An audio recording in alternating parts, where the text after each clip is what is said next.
ನಮಸ್ಕಾರ ಸ್ನೇಹಿತರೆ. ಮಳೆ ಮಳೆ ಮಳೆ ಬೆಂಗಳೂರು ಸೇರಿದಂತೆ ಕರ್ನಾಟಕದ ವಿವಿಧ ಜಿಲ್ಲೆಗಳಲ್ಲಿ ಭರ್ಜರಿಯಾಗಿ ಮಳೆಯಾಗಿದೆ. ಕರಾವಳಿಯಲ್ಲಿ ಮತ್ತೆ ವರುಣ ಆರ್ಭಟ ಶುರುವಾಗಿದೆ. ಇದು ಯಾವ ಜಿಲ್ಲೆಗಳಲ್ಲಿ ಮಳೆ ಬರಲಿದೆ ಎಂದು ಈ ವಿಡಿಯೋದಲ್ಲಿ ನಾವು ಸಂಪೂರ್ಣವಾಗಿ ಮಾಹಿತಿ ನೀಡಿದ್ದೇವೆ. ಈ ವಿಡಿಯೋ ಲೈಕ್ ಮಾಡಿ, ತಪ್ಪದೆ ನಿಮ್ಮ ಸ್ನೇಹಿತರಿಗೆ ವಾಟ್ಸ್ಆಪ್ ನಲ್ಲಿ ಶೇರ್ ಮಾಡಿ. ಕಳೆದ 2 ದಿನಗಳಿಂದ ಕೊಂಚ ಬಿಡುವು ಕೊಟ್ಟಿದ್ದ ಮಳೆ ಮತ್ತೆ ಕರಾವಳಿಯಲ್ಲಿ ಆತಂಕವನ್ನು ಸೃಷ್ಟಿಸಿದೆ. ಇಂದಿನಿಂದ ಮತ್ತೆ ಮಳೆ ಹೆಚ್ಚಾಗುವ ಸಾಧ್ಯತೆ ಇದ್ದು ಯೆಲ್ಲೋ ಅಲರ್ಟ್ ಅನ್ನು ಘೋಷಿಸಲಾಗಿದೆ. ಉತ್ತರ ಕನ್ನಡ, ದಕ್ಷಿಣ ಕನ್ನಡ, ಉಡುಪಿ ಜಿಲ್ಲೆಗಳಿಗೆ ಯೆಲ್ಲೋ ಅಲರ್ಟ್ ಅನ್ನು ಘೋಷಿಸಲಾಗಿದೆ.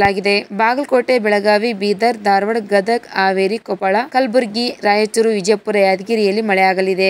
ದಕ್ಷಿಣ ಒಳನಾಡಿನ ಬೆಂಗಳೂರು ನಗರ, ಬೆಂಗಳೂರು ಗ್ರಾಮಾಂತರ, ಚಾಮರಾಜನಗರ, ಚಿಕ್ಕಬಳ್ಳಾಪುರ, ಚಿಕ್ಕಮಗಳೂರು, ಚಿತ್ರದುರ್ಗ, ದಾವಣಗೆರೆ, ಹಾಸನ, ಕೊಡಗು, ಕೋಲಾರ, ಮಂಡ್ಯ, ಮೈಸೂರು, ರಾಮನಗರ, ಶಿವಮೊಗ್ಗ, ತುಮಕೂರು, ವಿಜಯನಗರದಲ್ಲಿ ಕೂಡ ಮಳೆಯಾಗಲಿದೆ ಎಂದು ಇಲಾಖೆಯು ಮುನ್ಸೂಚನೆ ನೀಡಿದೆ. ಕೋಟ, ಕುಮಟಾ, ಮಂಗಳೂರು, ಧರ್ಮಸ್ಥಳ, ಉಡುಪಿ, ಪಣಂಬೂರು, ಕಾರ್ಕಳ, ಮಧುಗಿರಿ, ಅಂಕೋಲ, ಕಾರವಾರ, ಮುಲ್ಕಿ, ಬಾಲ್ಕಿ, ಗೊತ್ತಲ, ಕಂಕೇರಿ, ಬಸವನವಾಡಿ, ಮಂಗಳೂರು, ಗೇರುಸೊಪ್ಪ, ಬೆಳ್ತಂಗಡಿ, ಗಂಗಾವತಿ, ಅಣ್ಣಿಗೇರಿ, ಗೇರುಸೊಪ್ಪ, ಶಿರಾಲಿ, ಹಾವೇರಿ, ಹುಣಸಗಿ, ಮಾಳಿಯಲ್ಲಿ ಮಳೆಯಾಗಲಿದೆ. ರಾಮನಗರ, ಬೆಂಗಳೂರು ನಗರ, ಕುಂದಾಪುರ, ಕೊಲ್ಲೂರು, ಬನವಾಸಿ, ಸೋರಪುರ, ಚಿತ್ತಾಪುರ, ಸಿರಹಟ್ಟಿ, ಗಂಗಾವತಿ, ರಾಣಿಬೆನ್ನೂರು, ಬೈಲಹೊಂಗಲ, ಚಿಕ್ಕಬಳ್ಳಾಪುರ, ಭಾಗಮಂಡಲ, ಬರಗೂರು, ತಿಪಟೂರು, ಎನ್ಆರ್ಪುರದಲ್ಲಿ ಮಳೆಯಾಗಿದೆ. ಬೆಂಗಳೂರಿನಲ್ಲಿ ಚದುರಿದಂತೆ ಹಗುರದಿಂದ ಕೂಡಿದ ಮಳೆಯಾಗುವ ಸಾಧ್ಯತೆ ಇದೆ. ಗರಿಷ್ಠ ಮತ್ತು ಕನಿಷ್ಠ ತಾಪಮಾನ ಕ್ರಮವಾಗಿ 28 ಡಿಗ್ರಿ ಸೆಲ್ಸಿಯಸ್ ಮತ್ತು 21 ಡಿಗ್ರಿ ಸೆಲ್ಸಿಯಸ್ ಇರಲಿದೆ. ಬೆಂಗಳೂರು ಗ್ರಾಮಾಂತರ, ಬೆಂಗಳೂರು ನಗರ, ಚಾಮರಾಜನಗರ, ಚಿಕ್ಕಬಳ್ಳಾಪುರ, ದಾವಣಗೆರೆ, ತುಮಕೂರು, ಕೋಲಾರ, ಹಾಸನ, ಕೊಡಗು, ಚಿಕ್ಕಮಗಳೂರು, ಶಿವಮೊಗ್ಗ, ಮಂಡ್ಯ, ರಾಮನಗರ, ಮೈಸೂರು ಜಿಲ್ಲೆಗಳಲ್ಲೂ ಮಳೆಯಾಗಲಿದೆ. ಗುಡುಗು ಸಹಿತ ಭಾರಿ ಮಳೆಯೊಂದಿಗೆ ಗಾಳಿ ವೇಗವು